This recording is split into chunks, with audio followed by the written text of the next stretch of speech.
Hello friends, and welcome back to this channel. I hope you all are doing good. So here is the story of what if Naruto surrenders to her. It was a normal day in Magnolia. People were in the stores, people were walking, and people were avoiding being anywhere near the Fairy Tail Guild while the sounds of destruction came out of it.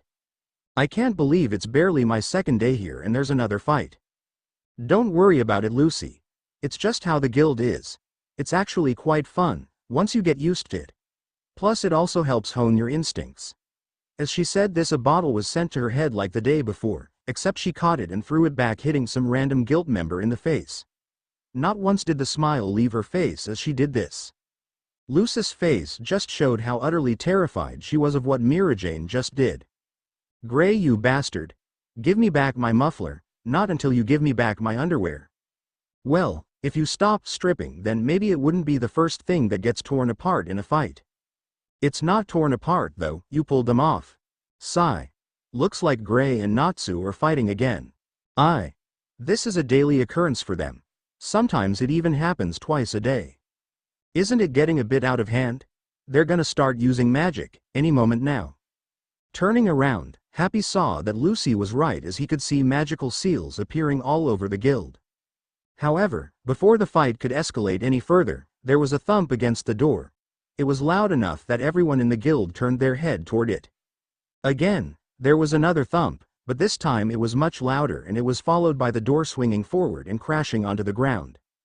As the guild looked towards the door, they saw a blonde child about 10 years or so old just looking at the door he knocked over. As the child looked up, they could see that he had strange markings on his cheeks and that his eyes were purple with a strange ripple pattern in it. "Sorry about the door. I didn't think it was gonna break." With that, the child started to laugh uncomfortably and scratch the back of his head. "Well son, what can we do for you?" Makarov was the first person to speak as he could see that some of the people in the guild could feel the power the young child had in his body. He could not believe that someone that young had as much magical power as he did. However, he knew that children born from abnormal amounts of magical power often suffered from pain because their bodies couldn't handle the magic, yet the child seemed to be in perfect health. "Well, I heard about the Fairy Tail Guild from walking all over the place and I decided to join." "You do know you're a little young to join a guild, right?" This came from Macau. His son Romeo had wanted to join as soon as possible, but Makarov wouldn't let him unless it was special circumstances. However, he was welcome into the guild anytime he wanted. "Hey, I'm 13, you bastard. Not my fault I'm short for my age." This was accompanied by a fist waving threateningly at Macau. Well, if you want to join the guild that's fine with me, but why would you want to join?" "Well, I don't really have anywhere else to go. I'm an orphan. The village I was raised in was abandoned due to some idiot wizard who poisoned the forest around my home when he was on a mission. I can use magic, but I really don't know exactly what it is. This is supposed to be one of the best guilds in the country and has a reputation for massive destruction, which is actually a specialty of mine. So I thought, why not?" The grin on his face was so infectious that everyone in the guild was also grinning at his response. "Well, I must say, that is quite the response. Welcome to Fairy Tail, my boy. Now, what's your name?" "Oh, I forgot to introduce myself, didn't I? Well, I'm Naruto Uzumaki, and I'm gonna be one of the 10 wizard saints when I grow up, Dadbayo." The grin on Naruto's face was incredibly large, until he realized what he said at the end. I can't believe I said it again. Why do you betray me, brain?" The laughs he got from the guild just made Naruto grin once more. "So, Naruto, what did you say about your magic? You don't know exactly what it is?" This came from Makarov. He had a child with incredibly large magical reserves who didn't know what his magic was. That was a recipe for disaster. "It's not that I don't know what it is, it's just that it's difficult to understand. I should show you." With that, Naruto jumped from his stool at the bar and walked outside the guild and was followed by everyone else in the guild. "I'm gonna need someone to fight me. Don't worry about me getting hurt. I'm really tough." "Let's go, Naruto. I wanna see what you can do." This came from no one other than Natsu. He just wanted to fight someone. Very well. Let this fight between Naruto and Natsu begin." With that, Makarov jumped out of the way as Natsu ran towards Naruto and began to attack with flame-covered fists. "Stop dodging my attacks and fight back." 5 minutes into the fight and Naruto hadn't even thrown a single punch. He just kept dodging or blocking Natsu's punches. As this continued, Makarov noticed that Naruto's eyes seemed to have very tiny magic circles in them. He only noticed because Naruto turned his head and he saw the light inside the eyes. He also noticed when the magic circles disappeared and Naruto jumped away from Natsu. "You wanted me to fight back, right? Well, let's go." With that, Naruto slammed his hands together and pulled them apart to have them light up with fire, and he sprinted forward to slam a flame-covered fist into Natsu's stomach. Natsu hadn't expected the fire magic, and he hadn't expected for Naruto's punch to be quite so strong. He really didn't expect for the fire to begin burning him. Jumping away from Naruto's second attack, he looked at his stomach and noticed a small burn. It wasn't big, but what amazed him was that he was burned by fire magic. Looking up, he caught Naruto taking a deep breath. He would have to be blind to not notice the stance or the magic circle forming in front of him. Fire dragons roar. With that, Natsu brought his arms up to defend himself against the fire. However, it wasn't as strong as he suspected. It just left superficial burn marks on him. Looking at Naruto, he noticed that Naruto was struggling to stay standing after that attack. "Whoa, that took a lot out of me. I really didn't think that Dragon Slayer magic used up so much magic power." With that, he sat down as he tried to catch his breath. "That's what I meant about not actually knowing what my magic is. After all, what kind of magic allows you to learn what your opponent's magic is as you fight?" With that, he fainted. As the guild rushed to make sure that Naruto was okay, Makarov stayed put. He was contemplating the possible consequences of such a magic. There had to be more to Naruto's magic than just being able to learn the opponent's magic. There had to be a limit to it. With that, he walked back into the guild with the rest of the guild. "Naruto, what do you know about your own magic?" Makarov asked Naruto to walk with him to his office as soon as Naruto woke up.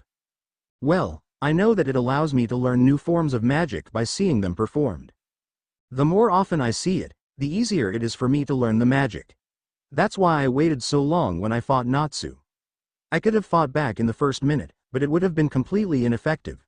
I have it in my head, but Dragon Slayer magic is incredibly complex. I could try to figure out how to do the rest of the Dragon Slayer magic by myself, but it would take me years just to get to the level Natsu's at. I must say that's an impressive magic you have. How did you get it?" If what Naruto said was true, then it meant that he could learn any type of magic as long as he saw it enough times. Apparently, his eyes broke down the magic that it was seeing, and it then allowed him to use it. The longer he saw it, the easier it became to break down the magic. It was entirely possible that the child in front of him knew many different kinds of magic already, but that they were just in the beginning stages. "Well, to tell you the truth, I'm not sure. I just remember always having it. I know that my eyes have something to do with it, but I'm not entirely sure how. I keep having dreams that show me with blue eyes. I also see a red-haired man with the same eyes I have. It's all confusing." Well, I guess it doesn't matter how you got your magic. Just make sure to follow your heart and do what you believe is right. That's the fairy tale way. The grin on Makarov's face made Naruto grin himself. Naruto knew he made a good choice in joining Fairy Tail. Let's go, Naruto. Dragon Slayer versus Dragon Slayer. As soon as Naruto got out of Makarov's office, Natsu jumped at him wanting to fight. "Natsu, I'm not really a Dragon Slayer. I was just able to learn the magic you use." Naruto wasn't trying to show it, but the Dragon Slayer magic had drained him of half his magic. He needed to learn more of the magic if he didn't want to lose so much when he used it again. "How about we just spar? I don't know enough of your magic to actually fight you well enough to make it enjoyable." "That's fine. You said that you were destructive, right? I want to see how much." With that, he ran outside the guild to wait for Naruto. Sighing, Naruto ran after him. Once again, the rest of the guild followed to see what he could actually do. Once outside, everyone had formed a large circle around Naruto and Natsu. Kana was outside the circle taking bets. The odds were in Natsu's favor. "I can't believe that Naruto is going to actually fight. The last time was just for demonstration." Lucy was worried for the young Naruto. He was the youngest person in the guild and she didn't want him to get hurt. Natsu knows not to go overboard since Naruto's so young, but he won't hold back either. Naruto doesn't seem to be the kind of person to like that. "I'm going to hit you with everything I have, Naruto. Now let's see what you can do." With that, Natsu jumped and tried to punch Naruto into the ground. Natsu expected Naruto to jump away or block, so when he blocked he grinned, but that grin disappeared when he saw what happened to the ground. Naruto had used crash magic. The magic used by Gildarts. He used it to soften the ground so that he wouldn't be too banged up from the punch to his arm. As soon as Naruto used crash, everyone's eyes widened. They couldn't believe that Naruto knew the magic. However, it did explain why he said he was destructive. When Naruto blocked with his right arm and softened the ground with crash, he used his left arm to encase it in rock in order to punch Natsu in the face. The punch to Natsu's face was enough to send him flying for a few feet as he recovered from his shock. Once he did, his grin was so large that it looked kinda creepy. He knew that this fight would be quite fun. As the fight resumed, the guild members noticed that Naruto used a variety of magic. He used speed magic in order to outmaneuver Natsu. He used elemental magic in order to attack. He used defensive spells in order to be able to take hits. However, everything that Naruto used showed everyone one thing. While he knew a variety of magic, he didn't know all of them too well. Some, like his elemental magic, he knew very well. However, others such as his speed magic, weren't too good. It didn't make him as fast as it should have. The good thing about Naruto knowing so many kinds of magic was that it allowed him to be able to cover up the weaknesses he had in them. Unfortunately, even though he was doing well, he didn't quite have the power or skill needed to defeat Natsu. Even when he used crash, it wasn't anywhere as strong as Gildarts. It could damage things here and there, but it wasn't the citywide devastation that people thought it should be. As the fight wound down, the guild could see that Naruto was on the last of his legs. However, Natsu was still raring to go. Seeing that he didn't have much time before he exhausted what remained of his magic power, Naruto stopped using the earth magic he was using to defend himself against Natsu's fire dragon roar. Jumping into the air, he threw his right hand forward with the fingers spread out and yelled, "Shinra Tensai." No one knew exactly what it did, but they were surprised when Natsu was pushed into the ground hard enough to cause an indentation, and it continued for a second more before it stopped and Naruto crashed into the ground. Pulling himself out of the ground and grabbing his head, he looked to see that Naruto had crashed into the ground and had fainted from exhaustion. "I win. Ha ha ha. I am invincible." With that, Natsu began breathing fire into the air, before he was smacked down into his hole by a giant fist. "Mira, can you take Naruto and make sure that he's okay? When he wakes up we'll figure out his lodgings," Makarov asked while he kept Natsu under his fist. "No problem, master." With that she picked up the sleeping Naruto and took him back into the guild. As the people were collecting their winnings, Kana had a look of sadness on her face. She was having fun up until Naruto used crash. It reminded her about her father and it depressed her to remember that she was still not an S-class mage. Naruto's first week in Fairy Tail was fairly simple. He found out that because he was an orphan and without any money he would be allowed to stay in the guild until he could afford his own place. However, because he was young, he wasn't allowed to take some of the more difficult assignments. He had to get permission from either Mirajane or Makarov in order to actually take an assignment. At the moment, Naruto was doing a simple delivery mission. He was by himself since the mission was hardly dangerous. All he had to do was deliver a jewel to Oshinaba. It was fairly simple and he didn't understand why there was a mission for it, but he wasn't going to complain. It also helped that the payment was quite high for such a simple mission. He arrived at the museum easily enough and he was able to give the jewel to the curator, who then explained to him that there was a mission placed simply because it had historical importance. It wasn't all that expensive or rare, but they took precaution anyway. Naruto had chosen to stay in the town in order to learn the layout in case he was called to the city again. However, his adventuring was cut short when he saw the giant wind wall that had surrounded the train station. Running towards it, he could feel his eyes taking in the magic and breaking it down. Unlike Dragon Slayer magic, which was incredibly complex, elemental magic came very easily. That's why within seconds he was able to figure out how the wind wall was being kept up and figure out how to take it down. Using his wind magic to make him fly, he saw something flying off into the distance and he quickly figured out that that same person made the wind wall.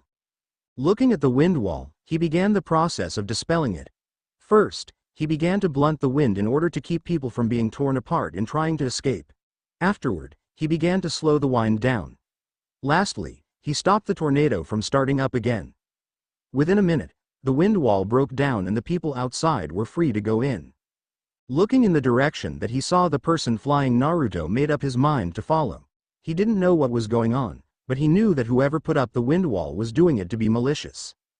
Flying along the way, he saw a magic four-wheel going dangerously fast, and it kept swerving on the road, which almost made it fall off the road. Flying down next to the four-wheel, he saw a red-headed woman wearing a B-plate trying to stay awake from using the magic four-wheel. "Hey, slow down. You're not in the right state to be driving this. You look exhausted." When the woman turned, he was surprised to see that her armor had the fairy tail mark on it. Seeing that she was about to speak, he just showed her his right hand. That's where his orange fairy tail mark was. Seeing it, she smiled and slowed down enough so that he could get on it. Introductions can come later, don't you think? So what's going? You must be in a hurry if you're willing to burn up so much of your magic so quickly. We're trying to stop a dark wizard from using a death magic called lullaby. We lost a lot of time because of a wind wall that he put up. Oh, then it's a good thing I dispelled his wind wall. Anyway, I think you need to stop feeding so much of your magic. Even if we get there quickly, but you're too exhausted to do anything, then it would have been a waste. Let me supply the magic. I have a ton of it. I'm too young to drive, so you're going to have to do that, but being a battery I can do. Ursa knew that it would be difficult if she caught up to Aragorn, but was too exhausted to fight, so with regret she gave him the SE plug. Instantly, the four-wheeler sped up. Looking at Naruto, Ursa was surprised to see him with a giant grin on his face as the four-wheeler kept speeding up. Shaking her head, she focused on driving the four-wheeler without it swerving. Inside, Gray and Lucy noticed how much smoother the ride became and were wondering what happened. Opening the small window to look outside, they were surprised to see that Naruto was sitting next to Ursa and was introducing himself. "Naruto? When did you get here? Better yet, how did you get here?" Turning his head, Naruto saw Lucy and Gray. "Hey, you two. I got here about a minute ago and I flew here using wind magic. Ursa already informed me of what's going on. I'm still amazed that something like this happened.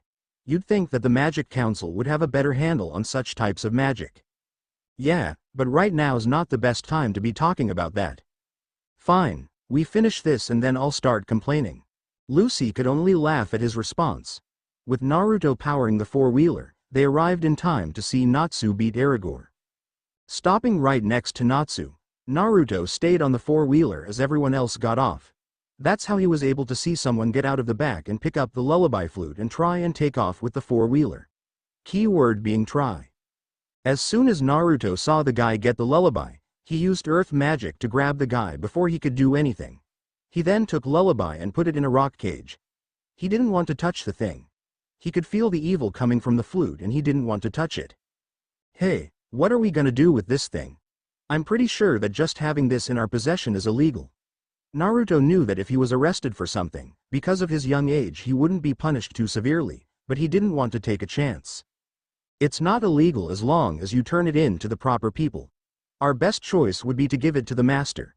He'll make sure that it's properly disposed of," Ursa stated as she took the cage. Seeing that everyone was in agreement, they got back on the four-wheeler and went to Clover Town. They didn't need to go all that far. Makarov had met up with them in the East Forest near the guild meeting building. As they handed over the cage, they didn't notice the flute's eyes begin to glow. They especially didn't expect to see it come alive and begin to grow to gargantuan proportions. "I've had it with all of you, all you had to do was play me, but no, now, I'll just eat all of your souls." "Oh, this isn't good," said Bob, the guild master for Blue Pegasus. "It's a demon from the Book of Zareth. It's living magic," stated Goldmine, the guild master for Quattro Cerberus. "Wait, the Black Wizard Zareth? As in the most evil wizard in all of history?" This was yelled by Lucy, looking at Lullaby with even more fear. "Natsu, Gray, get everyone to safety, and don't talk back," yelled Ursa as she knew they would talk back to her ordering them. "Aye, again with them acting like happy," stated Lucy while shaking her head. "Natsu, Gray, let's go." With that all three of them sprung into action fighting Lullaby. "Hey, wait for me," yelled Naruto as he activated the magic he learned from Happy Era. Giant white wings sprung from his back as he sped off flying. Gathering wind magic into his hands, he sharpened all of the wind to a point before sending it off at the throat of Lullaby. Naruto didn't know it, But his eyes had begun to store all of the magic that was currently being used by everyone around him. This included Lullaby's death music. As he flew around throwing wind blades at Lullaby, he saw that it was going to try and attack the guild masters, so he flew in front of them and formed a gigantic earth wall to take the explosion it threw at them. "That's it. You pests have bothered me enough. I'm going to take your souls." With that, Lullaby formed a gigantic magic circle above itself and initiated its magic. However, thanks to all of the damage it had taken so far, it was unable to properly cast its death magic. This left it completely open for Team Natsu to finish off Lullaby. Unfortunately, as Lullaby was destroyed, it also destroyed the guild meeting place, which meant that Fairy Tail had to run away before they were caught by the angry mob that was following them. Man, those articles on you guys don't do you justice. You guys destroy things by accident, but you do it so amazingly. I'm glad I joined Fairy Tail. Now, I'll just fly on ahead. I don't want to get caught by that mob behind us. See ya. With that, Naruto sped off, laughing at the expressions his guild members had. Unfortunately, his arrow wore off at that very moment, dropping him like a rock. Looking back, he could see that his guild mates had very scary faces on them. So he began to run while asking for forgiveness for attempting to ditch them. Naruto was currently on another simple delivery mission. He wasn't allowed to take more difficult mission until the master gave him a rank. He would get one that depended on how well he did his missions. Of course, since these were delivery missions, he couldn't actually demonstrate his fighting ability. Then again, Naruto was a magnet for trouble, and it was just his luck that information about the item he was delivering was leaked into the underworld and people of all types were after him. It was also even worse when the item he was delivering was mistaken for an item of great power. The people after him believed he was carrying an item owned by Zareth, but in reality it was a simple staff. It was ordered by an elderly mage as a gift for his granddaughter. When Naruto learned the details of the mission, he vowed to do everything in his power to get the staff to the grandfather in order to make the granddaughter happy. At the moment, he was flying leisurely next to the train rails. He could have bought a ticket, but he wanted to try out air more. He wouldn't let anyone know, but he really liked the fact that he could grow wings. It felt amazing to be able to fly using his wings, and he could do a lot more with them than he could with just using wind magic to propel him. He took to experimenting with his magics after they arrived back at the guild after the Lullaby incident. He found out that he could actually combine air with other magics. He could use fire to light them up, or wind to sharpen them and attack with them. He could probably do a lot more with it, but at the moment he only trusted using fire and wind since that was what he was best with at the moment. Of course, he only experimented after he ran from the others who were trying to catch him to get their revenge. He was very happy that he had so much stamina that he was able to outlast them and run ahead. If they had actually been trying, then he would have been caught in no time, but they weren't, so he was okay. At the moment, he was just flying at a moderate pace in order to catch the sights that he was seeing. He had traveled a lot, but he never got bored of just looking at nature. He was interrupted from his musings when he noticed a spear of ice just narrowly missing him. Looking behind him, he could see a group of about 10 mages riding magic four-wheelers, and some of them were hanging from the side in order to better attack him. Seeing that they weren't terribly smart, he made a piece of rock jut from the ground under their tires in order to tip over the magic four-wheelers. As expected, the mages didn't react quickly enough to the attack, and some of them got stuck underneath the four-wheelers. The more competent ones were able to avoid from being caught under the four-wheelers, and turned towards Naruto in order to attack. However, they were soon trapped in a giant sinkhole Naruto made.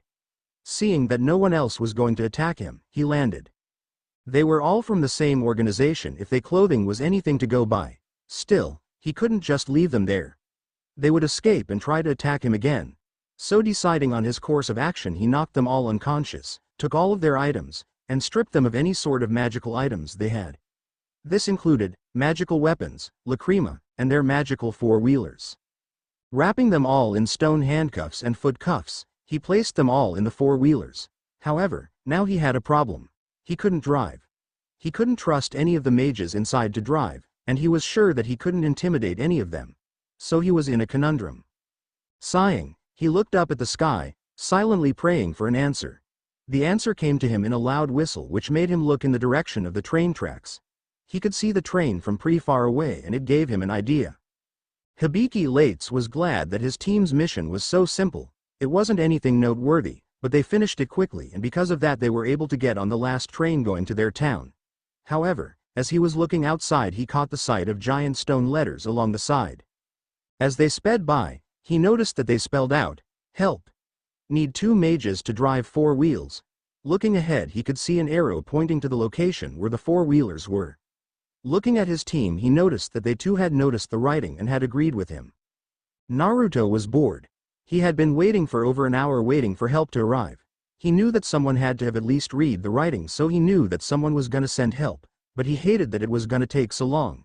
It also didn't help that the people inside the 4-wheelers kept trying to escape. He had to knock them out again after they woke up. It seemed that they weren't learning their lesson at all. Sighing, Naruto was surprised to see a dust cloud out in the distance. As he looked, he could see 4 people on another magic 4-wheeler, but they were waving at him. Standing up, he started waving back. When they arrived, Naruto jumped off the roof of the 4-wheeler and greeted them. "Thanks so much for coming. I was worried I was gonna have to wait even more. I'm Naruto, fairy tale wizard. We are the Trimans from Blue Pegasus. I am Ichiya Vandalay Kotobuki, men." This was stated by short ginger-haired man wearing a white suit. "I'm Eve Tierm." This came from a blonde-haired young man wearing a black suit. "I'm Hibiki Lates." This came from a brown-haired man wearing a dark blue suit. "I'm Ren Akatsuki." This came from a dark-skinned man wearing a black suit. "Never heard of you. But I'm grateful you came. I'm not allowed to drive these 4-wheelers cause I'm too young." "How did you get these things anyway, men?" asked Ichiya. "After all, it wasn't every day that you saw a child with magic 4-wheelers." "Well, I was attacked and the people who attacked me were using these. I tied them up and they're inside, but I couldn't actually go anywhere with so many people." As Naruto told them this, he also showed them the people inside. Good thing was that they were still unconscious and couldn't actually say anything. "Do you have anything to show what group they're from?" This came from Hibiki. He wanted to know what sort of group would attack a child. "Yeah. Just let me get it." With that, Naruto used his requip magic to take out some of the clothing he took. "Oh, you can use requip? That's handy." This came from Eve. He was first amazed that a child his age was able to defeat the people who attacked him, and again right now when he was able to use requip. Requip itself wasn't difficult to learn, but to actually master it was different. It all depended on how quickly someone could put something in and take something out of their pocket dimension. Naruto could actually do it pretty quickly. They all shared this symbol. I'm not sure what it is though. As Naruto handed the tunic to Hibiki, Hibiki activated his archive magic. This symbol seems to be from the Dark Guild Grimoire Heart. You were lucky they were only grunts. If it had been someone from a higher rank, I don't think we'd be talking right now. Oh, looks like all members of Grimoire Heart have a bounty on them. Because these guys are runts, they have a bounty of 20,000 jewels. While Hibiki was explaining this, Naruto was instead looking at the archive. He had never seen this type of magic, so it immediately intrigued him. Looking at the screens, Naruto could feel new knowledge flow into his head quite quickly, but he also knew that he wouldn't be able to use it correctly unless he had some sort of idea on what it was. "What sort of magic do you use, Hibiki? I've never seen this type of magic before." Turning from his screen, Hibiki could only smile as Naruto looked at his archive in wonder. "Well, the concept of this just came about recently, so it's still a pretty rare magic. However, it allows someone to store all information they find into magical databases. It's pretty handy because it can store information you don't even know you had." Hibiki didn't mean to sound like he was bragging, but his archive had gotten him out of a bunch of situations before. He couldn't help but feel a bit proud. "That's so cool. I wonder." Putting his hands out, he focused on the new magic that went into his mind. As a screen came up, he could hear the gasps from Team Trimans, but what was bothering him was that nothing was coming up. Focusing, he tried to make the archive show him his elemental magic, but he got the feeling that it would be a while before he could do anything. Hibiki. You got any idea what's going on?" Looking up, Naruto saw that Hibiki was quite shocked by what he just did, but decided to answer his question anyway. "That's the beginning process. When you first use archive, it begins to organize all the information you know. Depending on what you know, it could be a few days before you can actually use it, but you'll feel it when it finishes. How exactly did you do that?" "My eyes allow me to learn any type of magic I see, but if I don't have an idea on what it does, then I can't use it well. Because you explained it to me, I was able to actually understand what the magic does, so I was able to actually use it. Turning to look at them, he could see that they were all surprised. That's an amazing magic, men. How did you get this magic, men? Ichiya wasn't considered the ace of his guild for nothing. A magic like this would be invaluable for any guild. However, he really didn't believe that it allowed Naruto to learn any magic. It had limits considering what he was told, but maybe that was just because Naruto was young. I'm not sure how I got this magic. I've always had it, but enough about me, shall we get going? The rest of the mission went along quite smoothly. The only hiccup they had was when they turned in the Grimoire Heart agents. The local law enforcement wouldn't be able to keep all of the mages, and because of that Naruto was forced to wait for a few days while the Rune Knights arrived to take them into custody. When Naruto asked about the bounty, it was explained to him that because he was from a guild that it would be sent to Fairy Tail to wait for him. Naruto thanked him, but told them to send half of it to Blue Pegasus. This surprised the Rune Knight, but he took note of it and told Naruto he would take care of it. With that, Naruto used his Era magic combined with his wind and fire magic to increase his speed to such ridiculous levels that he gained a Mach cone around himself. Those who saw him thought it was a shooting star. He traveled so quickly that he passed by entire towns in minutes. If he hadn't been in a hurry, he would have wondered why he wasn't getting tunnel vision. However, within half an hour he could feel the strain of keeping up the speed, so he began to slow down.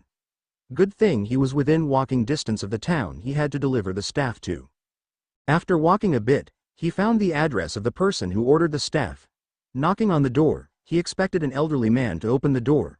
However, he was surprised when a little pink-haired girl opened the door. Crouching down to her eye level, he smiled at her. "Hello. I'm here to see someone about a delivery. Do you know anything about that?" The girl only kept looking at him. "Sakura? Where are you?" Looking up, Naruto saw an elderly man walking down some stairs inside the house. "Oh, there you are. Sakura, what have I told you about opening the door to strangers?" Picking up the little girl, he gave Naruto his full attention. "So, what can I do for you, young man?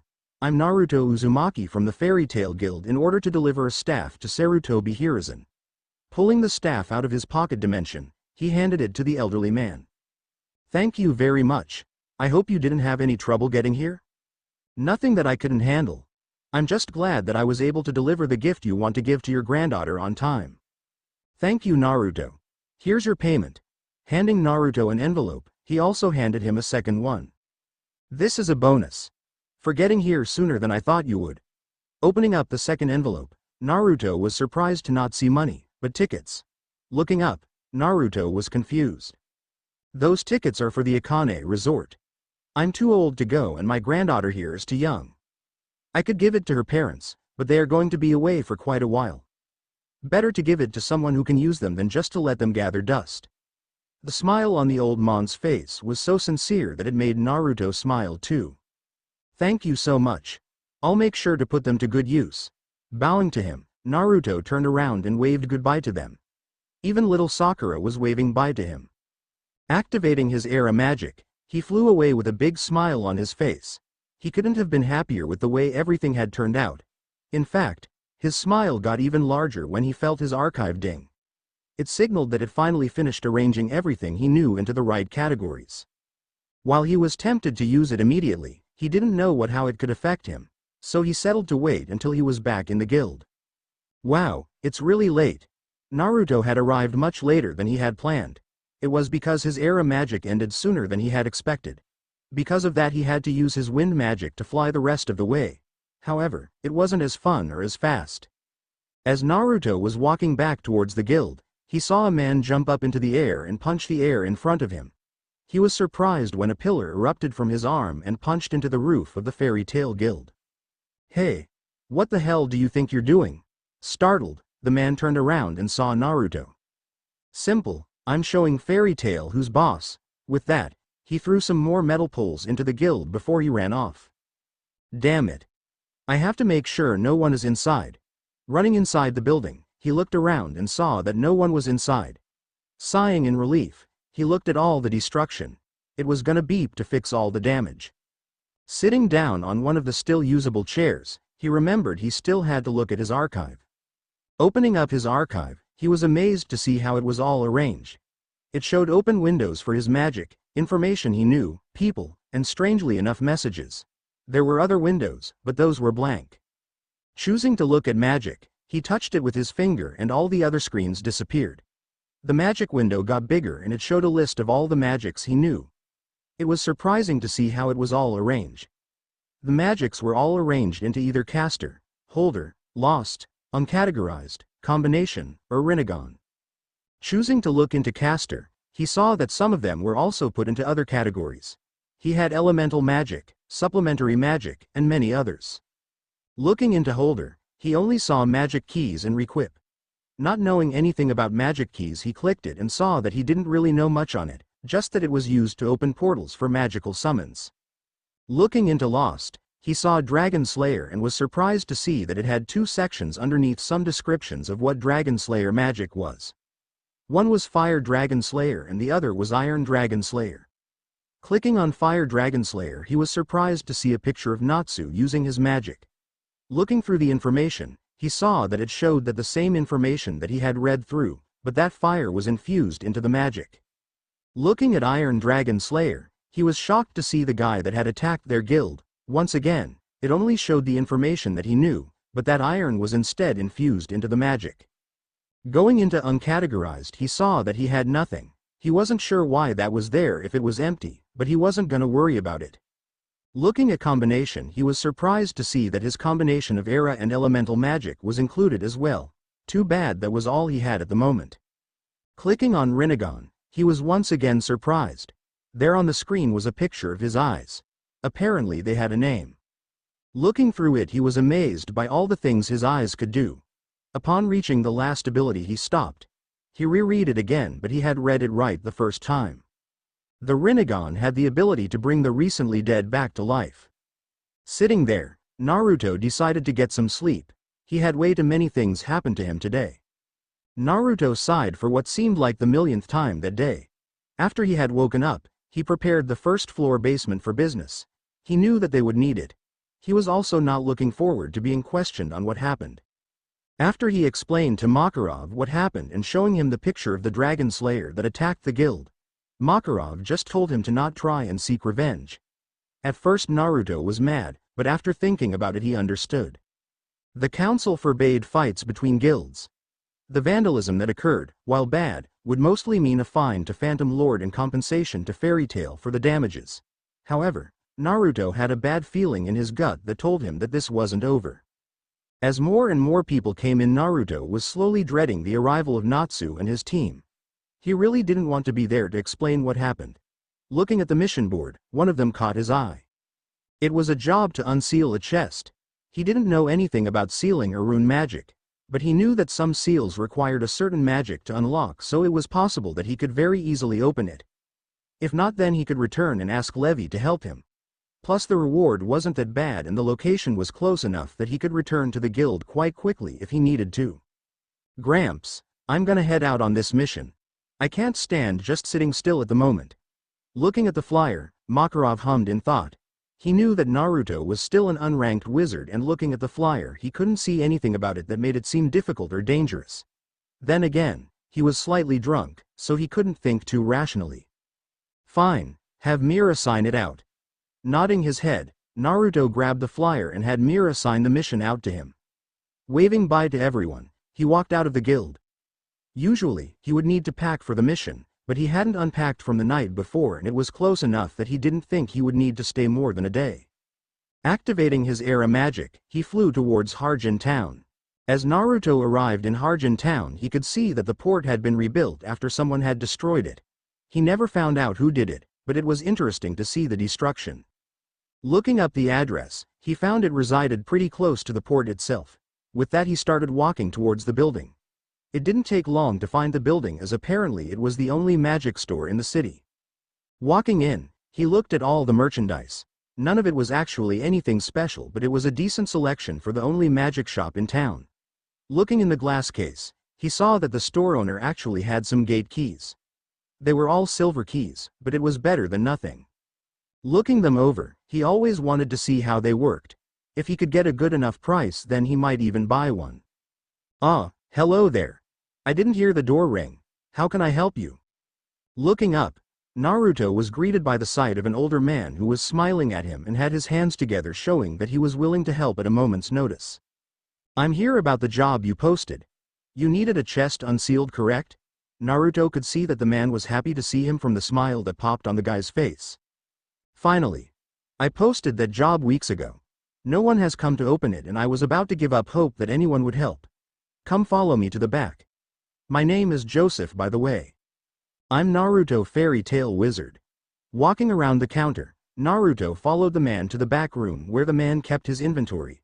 Looking through everything, he saw that the stuff in here was actually of a much better quality than the stuff in the aisles of the store. Looking at the man, he couldn't help but be curious. Why the difference in quality? Almost as if his mind had been read, "I can order special items from all over the world for my best customers. It's all legally done, so you don't have to worry." Nodding, Naruto knew that could be the truth.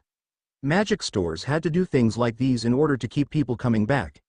It was the same with Urza and the smith that made her magic armors. There were plenty of places that made magic armor, but she got better equipment from them than any other store because she had been shopping there for years.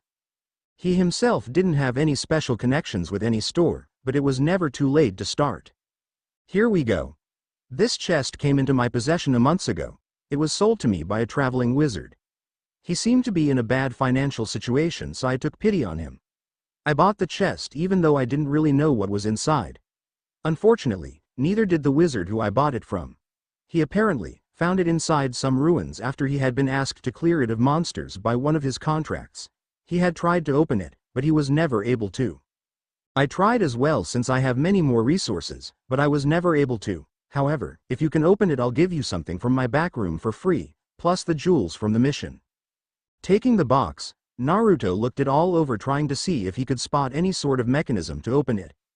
Concentrating on the box, he was able to see the magic that surrounded the box. It was extremely complex rune magic. The magic itself was probably cast by a master of rune magic. He could tell that it had all sorts of protections to keep it from being destroyed. Sighing, Naruto explained the situation. "I don't know what I can do, but I'll try and unseal this. If I can't, then I know someone who specializes in rune magic that could. Do you have somewhere I can work on this so that I don't disrupt your business?" "Yes, I had a special room created on the second floor to test anything suspicious that came into my possession. You can use that if you need to." As he followed the man to the second floor, he couldn't help but marvel at all of the merchandise that he saw.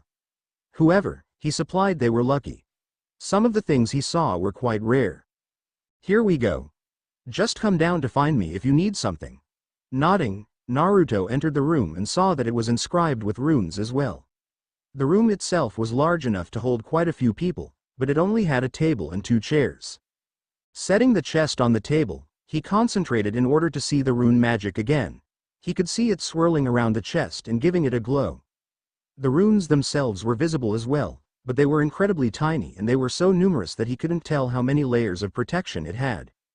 Since he had no idea where to start, he decided to see if he could torch the chest.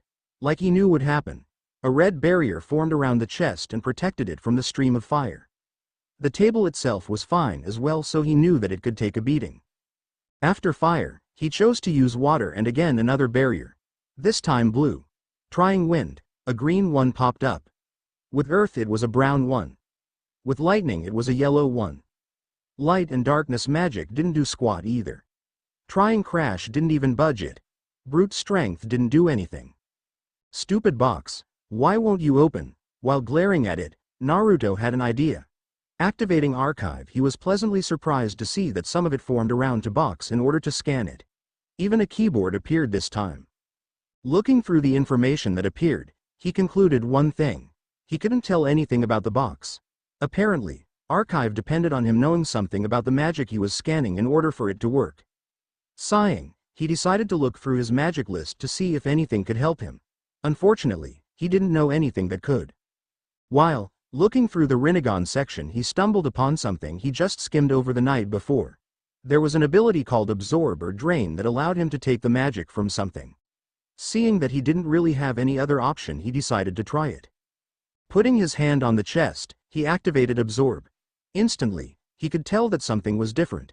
He could feel the foreign magic enter his system and be slowly integrated. However, what was different was that he felt new knowledge enter his mind. His body was slowly taking apart the rune magic and adding it to his repertoire of magic. Once, he beeped the chest dry, he began to feel a headache forming. All of the information that was beeped into his mind was almost a lifetime's worth of rune magic study. Sitting down, he looked at the chest and saw that it opened. Reaching inside, he saw a strange item. It was a lacrima. Looking at it, he didn't see anything different about it from other lacrima. Lifting it out, he saw that it was perfectly round and purple. Nothing about it would be considered extraordinary except that the moment he touched it he felt the massive amount of magic that was infused within it. Looking it over, he didn't know what sort of magic it contained.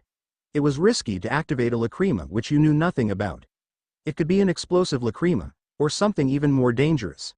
Or it could be completely harmless. However, from the amount of seals that were placed he was willing to bet that it was extremely dangerous. He knew scanning it might help, or it might accidentally trigger the lacrima. He had to decide on what to do quickly, because it was entirely possible that the lacrima was on a timer and that it could activate at any moment. Sighing, he knew that he had to absorb the magic in the lacrima. He couldn't let the lacrima activate and cause a potentially disastrous situation. Focusing, he activated absorb once more. Once again, felt the rush of knowledge be forced into his brain. However, he wasn't prepared for the excruciating amount of information that would be forced into his brain.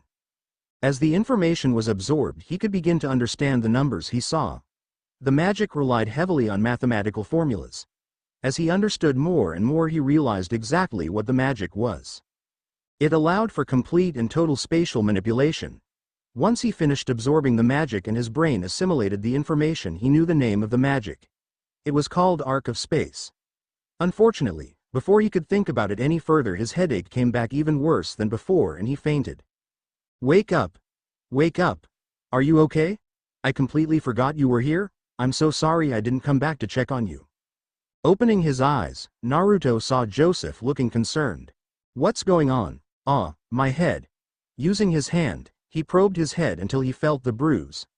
Apparently after he fainted he smacked his head against something hard. He was lucky he wasn't bleeding. The last thing I remember is opening the chest. Looking at the chest, he saw that the chest was still open and that the lacrima he drained remained next to it, cracked into pieces.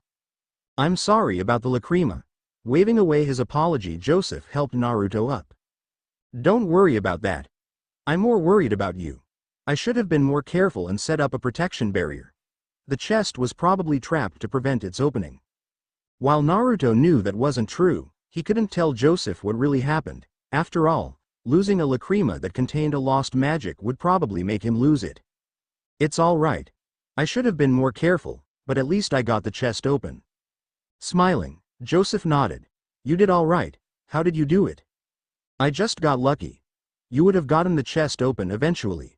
Accepting the answer, Joseph led Naruto back downstairs to give him his pay and the item he promised. Here you go. 250,000 jewels, and here. This was supposed to go to a mage that asked me to get it for him, but he never came to get it. I just found out that he died recently in a fight against Oracion Cease. It's a shame, but things like that happen from time to time. I don't know if you'll be able to actually put it to use, but you never know. What Joseph gave to Naruto was a magical sniper rifle. Naruto really didn't know much about magic guns, but he knew that Biska and Alzak did, so he would ask them about it. He pocketed the reward, and as he was leaving he remembered the gate keys. Hey Joseph, how much are the gate keys? Turning back, he was surprised to see him come back. Well, normally they're 20,000 jewels, but for you I'll cut it in half. Taking the money from the reward, he chose one that caught his eyes. It had a circular top with an inner white circle with a much smaller green circle in the middle. At the end of it, where the teeth were supposed to be, there wasn't anything. It kinda reminded him of a chisel. Thanks Joseph. I'll see you again sometime. Waving goodbye to the man, he was surprised to see that the sun was already high up. Looking at one of the clocks on the road, he was surprised to see that it was actually earlier than he arrived. It took him a few moments to figure out that he had slept through the night at the shop. Activating Era, he flew back towards the guild. When Naruto arrived at the guild, he knew something was wrong. There was no sound coming from the inside of the guild. Walking inside and towards the basement, he saw that only Mira was there. Mira? Where's everyone else? Startled Mira turned around in surprise. Seeing it was only Naruto, she relaxed. Naruto, where have you been? We were worried. Sorry. I ran into a few complications, but everything went smoothly afterward. Seeing her face relax, but not entirely, he knew something happened. Mira, what happened? Closing her eyes, Mira began to tell Naruto what happened. How Levi, Jet, and Droy had been attacked in the night and how everyone went after them. He was only an hour behind everyone, which meant they were probably only arriving at the guild at the moment. I'm going after them. Even if I can't do much, there's still something I can do. Running out of the guild, he activated his era magic and combined it with fire and wind magic again. He flew towards Oaktown as quickly as he could. At his top speed, it would still take him some time to get there. Hopefully, nothing bad happened, but the feeling in his gut was telling him otherwise. Arriving in Oaktown, he saw smoke coming from the Phantom Lord building. Flying over to it, he could see people running out of the guild. He recognized them as Fairy Tail, so he flew down to help protect those that were retreating. Using his earth magic, he plummeted towards the ground and punched it with his fist so that a giant earth wave would stop those on the left from attacking any more people. Seeing that they were taken care of at the moment, he turned towards those on the right and once again using earth magic, he lifted the ground underneath them so that it threw them into the air and they crashed back into the ground. Seeing that even more people were coming from inside the building, he went inside to stop Phantom Lord from chasing them. For a moment everything froze. He saw Makarov injured. As he saw him, he recognized the effect as wind magic that beeped the magic power from someone. He knew that the more power someone had, the worse the effect. Seeing Makarov like that woke something in Naruto. To those looking at Naruto, they would say that he first looked like a child that didn't know what to do, but the very next moment his magic power exploded out of him. To everyone there, it felt like they were in the middle of a natural disaster. The ground began shaking, the wind started buffeting everyone. The fires that were lit suddenly turned into raging infernos. Lightning started arching from his body. All water sources suddenly began to float into the air. Everyone in Fairy Tail, get out. They are mine. Shock passed through everyone before Urza snapped out of it. Are you crazy? They defeated Master. You can't win. Urza instantly regretted saying that. All the effects from before began to get worse. I said leave. Now. Looking at Urza straight in the eye made Urza freeze up. It felt like she was looking at an apex predator and she was the prey. Nodding, Urza ordered the rest of Fairy Tail to leave. As they threw disbelieving glances at him, he ignored them all as he settled his eyes on all of the people in Phantom Lord. We can live with you attacking our guild. However, when you begin to attack people in Fairy Tail, our friends, our family, that's when you cross the line. None of you will ever be forgiven. When you remember this moment, you will remember it as the biggest mistake of your life. None of you are going to leave this building intact. With that, Naruto blurred away. He reappeared next to a mage who attempted to run away, his fist already buried in the monk's gut. Blurring away again, he began to systematically defeat all of the grunt wizards. None of could even keep track of him, so he didn't even need to use his magic. Which made it all the better because he wanted to break their bones with his bare hands. After breaking the bones of all of the grunts and leaving them in their sorry state on the ground, he began to concentrate. The magic spell that was used on Makarov beeped out all of the magic power into the surroundings. If he was able to gather it all together again, Makarov would be able to heal faster. Finding the magic that felt like Makarov's, he flew outside the guild and focused upon it.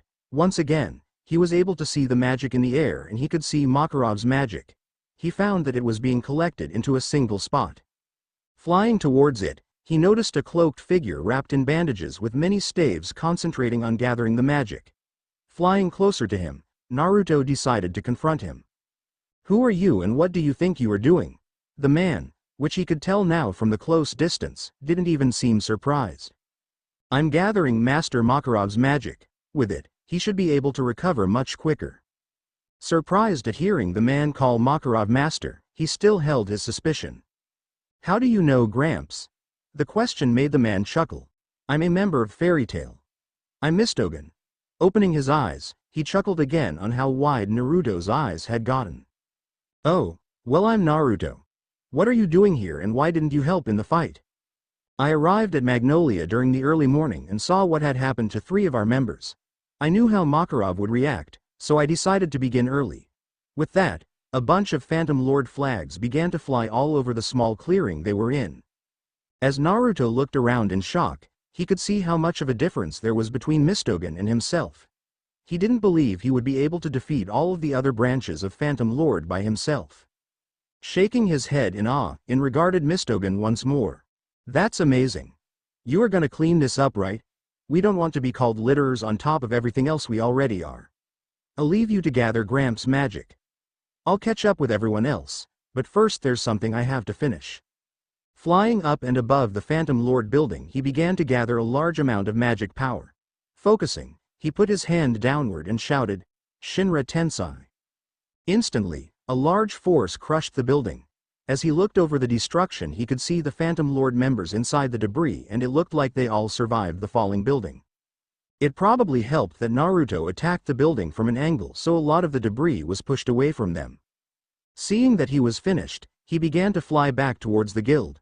He knew that it would take some time to get all of Makarov's magic, so he hoped that he could take the pain for a while. Fighting all of the Phantom Lord members, talking to Mistogen, and crushing the building had apparently taken a while, because when he arrived at Magnolia everyone else had just gotten to the fairy tale building. Flying down, he began helping people who were injured. As he helped those injured, he overheard Mikao and Wakaba talking about going back to destroy the building. We don't need to go back. The building's gone and the people in it are going to be in the hospital for a long time. Hearing this, everyone turned to look at him. Before he could explain anything, he heard someone run down the stairs. Everyone outside. It was Alzak, and he did not sound like he usually did. As people ran out, he saw Urza run out in nothing but a towel. While, any other time he would have tried to burn the image into his mind, they had more important things to worry about. Once outside, he saw what made Alzak freak out. A giant castle was walking towards them. As it stopped, he could feel his gut telling him that something terrible was gonna happen. Once again, he was right as a giant turret popped out of the castle. Oh, shit. Don't tell me Phantom Lord is gonna try and use that to destroy the guild? He'll destroy part of Magnolia too.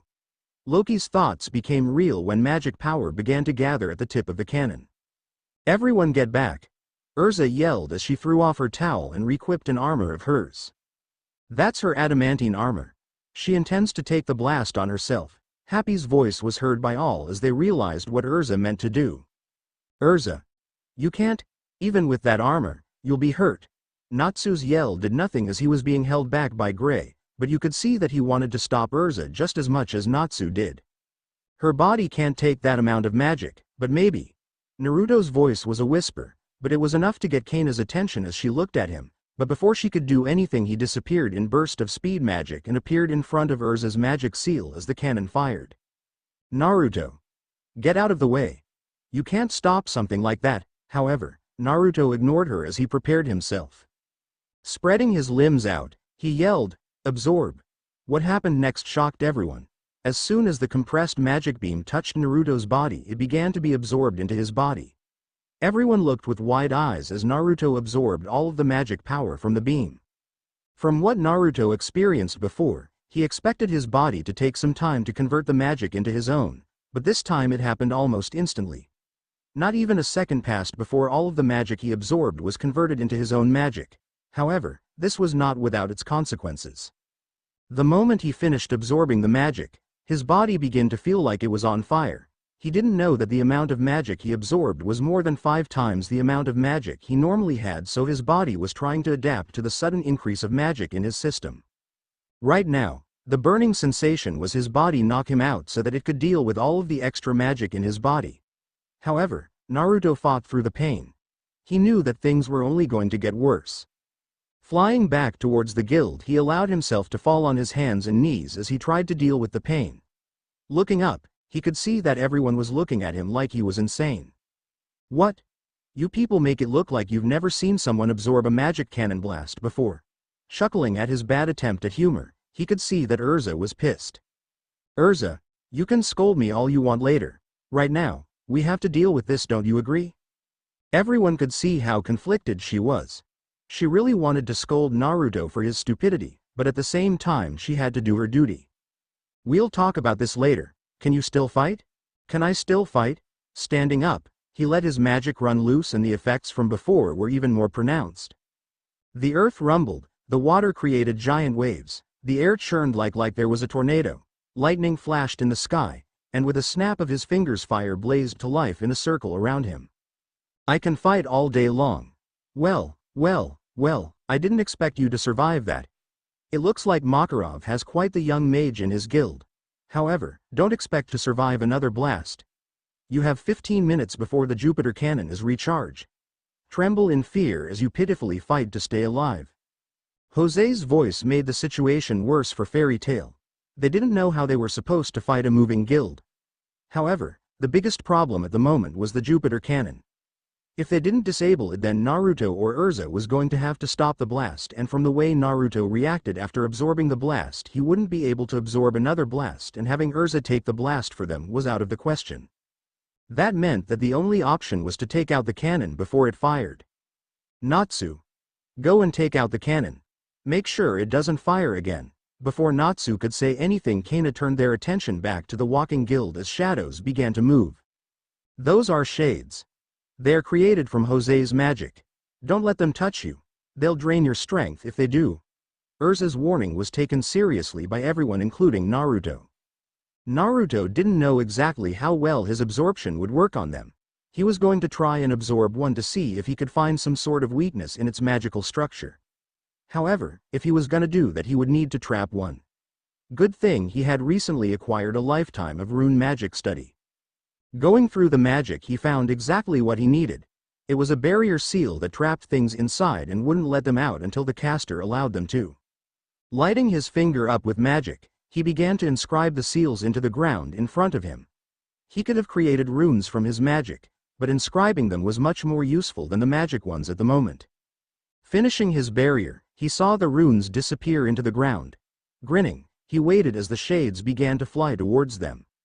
Moments before they reached them, Naruto's barrier activated and paralyzed all of the shades. Running up to one of the shades, he grabbed its head and absorbed it. He could feel the magic and knowledge flow into him. However, it wasn't anything he could use. He only got parts of what the shade was actually composed of. Frowning, he grabbed another and drained it as well. Again the knowledge came, and this time there was more knowledge, but again it wasn't enough. As everyone was taking out the shades, he understood what happened. The other times, he gained a lot of knowledge because of the amount of magic that was put into it. The magic chest had an incredible amount of magic put into it that rivaled that of the lacrima inside it. However, these shades were another matter entirely. In order to create such an amount, there was just barely enough magic in them to function. So in order to completely understand these shades, he would have to absorb quite a few of them. Sighing, he got back into the action. However, making any sort of movement hurt quite a bit. He was lucky that the painful feeling actually went down a bit when he cast the barrier. Using magic made the pain disappear a bit, so that meant he was gonna have to burn through quite a bit of magic in order to actually feel better. As tore through the shades and absorbed them, he could see the cannon begin to charge up. That wasn't good. However, he had to get rid of these shades if he was actually gonna do something about that cannon. These things are annoying. Naruto, can you make another barrier? Mikao asked as he punched a shade out of existence. Sunlight shot. Hey, light magic destroys these things pretty easily. Anyone with light magic use it. Alzak's voice was carried over throughout the battlefield, and those that could use light magic began to use it much more liberally. Makes sense. They're composed of darkness magic, so light magic should be their weakness. And if that's true, then I have the perfect spell to use. Grinning, blasted the shades near him away with a burst of light magic. Here we go. 100 pillars of light. Shooting a beam of light into the air, it then split into 100 smaller beams and destroyed 100 of the shades near them and those that were coming at them. It bought them a few seconds to catch their breath. Another barrier, right? I'll make it a better one. Setting up the same barrier up as before, he expanded the size of it in order to catch more of the shades. While the shades were being destroyed, he set up another barrier behind them. He saw that some of the more injured members weren't able to defend themselves too well, and they were being attacked more often than the others. So he was setting up a protection barrier in order to keep them safe.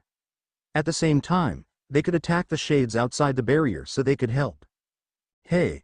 Those that are injured or hurt and can't defend themselves should get into the barrier behind me. It'll protect you, and at the same time you can help fight. He could see people throwing relieved looks at him as they fought their way to the barrier.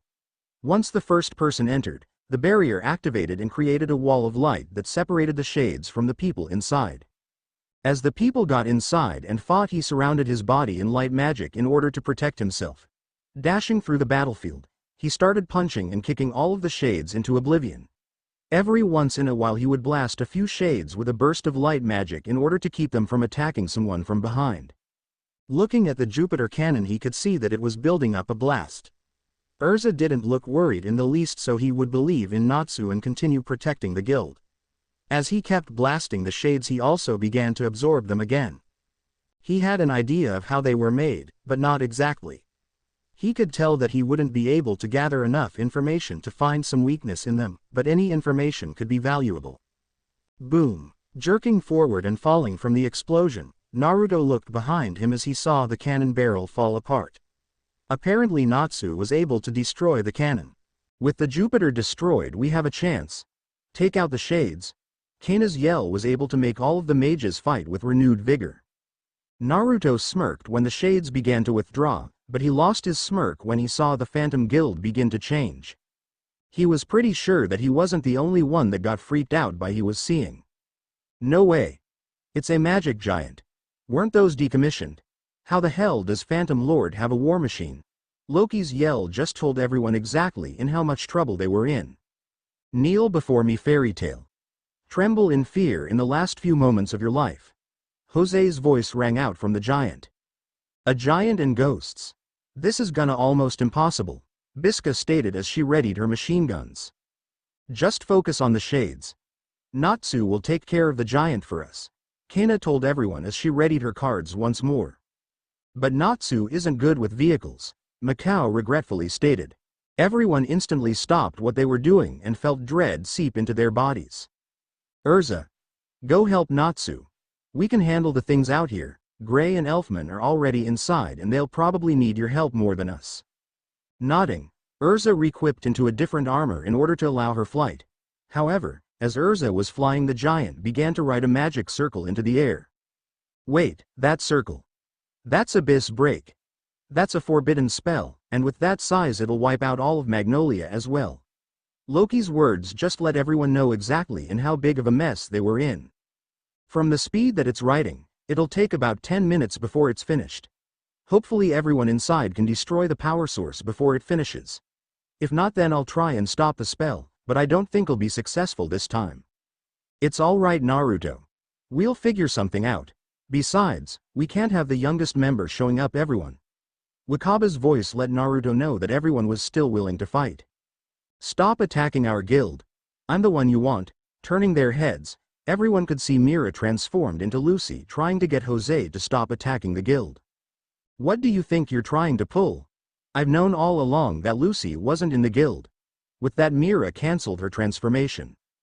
So he knew all along? Kana's voice drifted over to Naruto as he kept blasting the shades away. Mira. Turning around at Kana's yell, he saw Mira get beeped into a magic portal and reappear in one of the giant's hands. For trying to deceive us, you get the pleasure of watching your friends be destroyed while being slowly crushed. Jose spoke as Mira began to scream in pain. Damn it. Can someone get to her? Asked Kana as she destroyed the shades around her. I'll go. 100 pillars of light. As his attack destroyed the shades around him, Naruto activated Era and flew towards Mira. However, before he reached his destination, Elfman, using a full body takeover, freed her from its grip. You're both alright? Asked Naruto as he reached Elfman and Mira. Yes, we're fine. We have to make sure Natsu, Gray, and Urza are alright. Nodding to Mira, Naruto was going to follow them, but he then got an idea. I'll catch up. I'm gonna look at something. Nodding to him, Mira and Elfman entered the hole where Elfman came out of. Flying down to the hole where the cannon was, he looked around. He could see the lacrima inside was destroyed, but when he concentrated he could see that they still had quite some magic left inside them. Walking up to what remained of the red lacrima, Naruto placed his hands on it and began to prepare for even more pain than what he was already feeling. Absorb. Instantly he could feel his body protesting against absorbing even more magic. Gritting his teeth, he kept draining the lacrima until it was empty. Staggering away from the lacrima, he went towards the blue one. Absorb. While the lacrimas he was draining weren't fully charged, they had quite a bit of magic in them. It wasn't as much as the cannon blast had, but it was still enough to notably increase his magical power. Crawling towards the yellow lacrima, he placed his hand on it. Absorb. Ag. The magic inside the lacrima went into Naruto's body and it felt as if his body was going to explode. Once the lacrima was emptied, he dropped to the ground. His body was so filled with pain he couldn't even move. Laying on the ground, Naruto couldn't do anything except look at the giant hand as it finished the Abyss Break magical seal. Seeing it glow, Naruto couldn't help but feel helpless as he felt he let everyone down and they were going to die. However, before the seal could fully activate, everything began to fall apart. The hand that was drawing the magic seal fell of the magic giant and into the water below. Before Naruto could even try and get up, he felt the ground fall down towards the water. Unfortunately, because of the giant hole in the room he was in was rapidly filling with water. Seeing that if he didn't try and get up he would drown, Naruto began the painful task of standing up. Falling several times, Naruto was successful in at least standing. However, any sort of movement was difficult. Activating his era magic again, he flew himself out of the hole and swam up until he broke the surface. Gasping for breath, he used water magic to push himself upwards and then he used wind magic to propel himself up into the air. Flying up, he began focusing to see where the greatest concentration of magic was in the giant. Spotting a large source of magic near the head of the giant, he began to fly towards it and blew a hole into the giant. Flying through the smoke he was rewarded to the sight of Urza fighting Jose while Gray, Elfman, and Mira were thrown against the walls of the room. What's this now? Another fairy here for me to destroy? Jose spoke while he stopped attacking Urza to speak to Naruto. Naruto. What are you doing here? He's much too strong for you, Urza yelled at Naruto. Don't worry about me. I'll be fine. I've been getting ready for this. With that Naruto released his magical power, but instead of the usual effects it instead shone like the sun. Naruto could tell that he piqued Jose's interest. What do you say, Urza? We fight this guy together. Seeing his magical power, Urza was more willing to let him fight, but she still didn't want him fighting Jose too bad. She didn't really have much of a choice. Fine. Just make sure you take care of yourself. I won't be able to help you as I'll be busy myself. Chuckling, Naruto nodded to her. It doesn't matter how many of you fairies come at me at once. I'll destroy you, and when I'm done I'll let everyone see your mutilated corpses and let them wallow in their despair. Jose spoke as he raised his hands in preparation to attack. In order to do that, you need to defeat us first. 100 pillars of light. Instead of shooting the light up into the air, he shot the light towards Jose. It was also a much stronger blast than usual. Naruto was trying to ease his pain by overloading his spells with more magic than usual. This resulted in more powerful magical attacks. Jose was prepared for the magic blasts by creating magical seals that took all of Naruto's attacks easily. However, they were more of a distraction as Urza appeared behind Jose in her black wing armor and tried to cut into his back. Unfortunately, Jose was prepared and he disappeared and reappeared down further into the room. Is that really all that you can do? A simple distraction and an attack behind me? That's what novices do. I really expected more. Jose's taunting was met with a scowl from Urza and a sneer from Naruto. Solar satellites. Around Naruto's body, 10 orbs of light were created and flew off towards Jose. Jose just dodged around the orbs with little trouble. In fact, he seemed almost amused at what Naruto was trying to do. Filling his body with light magic, he sped towards Jose and tried to fight him in hand to hand. Once again, Jose just dodged with little trouble. Speeding up, Naruto tried to hit Jose once, but instead Jose just left his sight and appeared behind Naruto. Sending a blast of darkness magic at Naruto from behind, Jose was surprised that instead of inflicting damage it seemed to look like it was absorbed into Naruto's body. That moment of surprise was enough for Urza to capitalize on, and she was able to successfully land an attack on Jose. The feeling of success was fleeting though, as when Jose got back on his feet, he was unhurt and in rage. Jose put a massive amount of magic into his hands and sent 2 skeletal-looking blasts of darkness magic. Urza was able to dodge the blast quick enough, but Naruto wasn't. He was caught in both of the skeletal blasts, but before they could hurt him too much he absorbed the magic in them. Falling to his hands and knees, he tried to gather his breath before he had to jump out of the way as Jose was sending small but destructive bullets of darkness magic at them. Rolling out of the way, he was lucky that Urza began to engage Jose in another close-quarters fight. Gathering his breath, Naruto began to inscribe the ground with runes. The barrier he was going to erect would be able to paralyze Jose long enough that Urza would be able to attack him while he drained Jose of his magic. Looking up, he could see that Urza was doing amazingly well. In fact, it didn't even look like she needed help, but he doubted that Jose was showing his true strength. Gathering his solar satellites, he dashed towards Jose and threw a large beam of light magic at him to get him to jump away from Urza. From there his solar satellites began to orbit around Jose, and as Jose was looking at the satellites, Naruto transformed them into magical circles which overlapped so that it left no openings. Naruto then shot a beam of light magic into the circles to activate his attack. Eradicating Radiance. The magical circles each unleashed beams of light straight onto Jose, who didn't look at all fazed. As the attack ended, they were greeted to the sight of Jose surrounding himself in his skeletal darkness magic which protected him from the magical blast. Jumping back, Naruto was happy to see that Urza followed him. All he had to do was hope that Jose fell for the trap. Before Naruto could do anything else, Jose disappeared from their views, and right before he could grab Naruto by his throat, the barrier trap paralyzed him. Jumping forward, Naruto grabbed Jose's face with his hand and then wrapped his whole body around Jose's. Absorb. That was all the warning Jose got before his magic was ripped out of his body. The pain was excruciating for both Naruto and Jose. As they screamed in pain, Naruto was wondering what sort of side effects this could have on him later on. He was brought back to reality when he felt Jose begin to struggle against the barrier. Concentrating even more, Naruto began to drain Jose's magic even faster. Naruto couldn't tell how much magic Jose had left, but he knew that he had a ton. The amount of magic he drained from Jose was roughly half of what he absorbed from the Jupiter Cannon. While draining Jose's magic, Naruto didn't realize that he was also draining the knowledge that Jose had about using his magic. Naruto knew that he was moments from a world of pain as he could feel that Jose was close to breaking free, but he was saved by Urza as she began to attack Jose from behind. She usually wouldn't attack someone like that, but she was making an exception. Unfortunately, for both Naruto and Urza, the barrier chose that moment to break and they were both sent flying away from Jose in a blast of magic. Getting up slowly, Naruto's stomach dropped when he saw that Jose was beyond angry.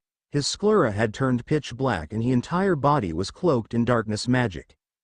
Naruto knew that they wouldn't be able to survive if Jose was actually taking things seriously, but thankfully help came in that moment. As a bright light began to filter in from the outside, he could see that his clothes began to repair themselves a bit. Looking at Urza, he saw that her armor was being repaired as well. Looking at the bright source of light, he let a huge grin appear on his face as he saw Makarov float down slowly. Much blood has been spilled today. Much of that blood the blood of children. All because of their parent. While Makarov was speaking quite calmly, the veins popping from his forehead said otherwise. Naruto, Urza, get everyone out of here. Nodding at his command, Naruto began to help Mira stand up as Urza helped Elfman and Gray. Running out of the hole that he made, Naruto could tell that they had won. Picking up Mira in a bridal carry, much to her protests, he jumped out of the hole and activated his era to fly back towards the guild, only to see that a giant shadow orb had destroyed the guild. While sad, he was more glad that everyone wasn't too hurt and that his barrier had held up. Putting down Mira, he flew and grabbed Urza before she could protest. Urza, seeing the giant shadow orb, allowed herself to be thrown at the creature before she slashed it in half. Seeing that with Urza back in the fight everyone began to fight harder, he flew back to pick up Gray or Elfman, but he saw Gray had made an ice bridge to cross the water. Before Naruto could join the fight again, a bright light came from the magic giant. He could hear Urza explain that it was fairy law, a legendary spell that could banish any evil with sacred light. Hearing that everything was gonna be okay, Naruto allowed himself to float back to the guild and collapse. He didn't hear the yells of concern as he allowed the pain to take him over. To be continued, and thank you for watching.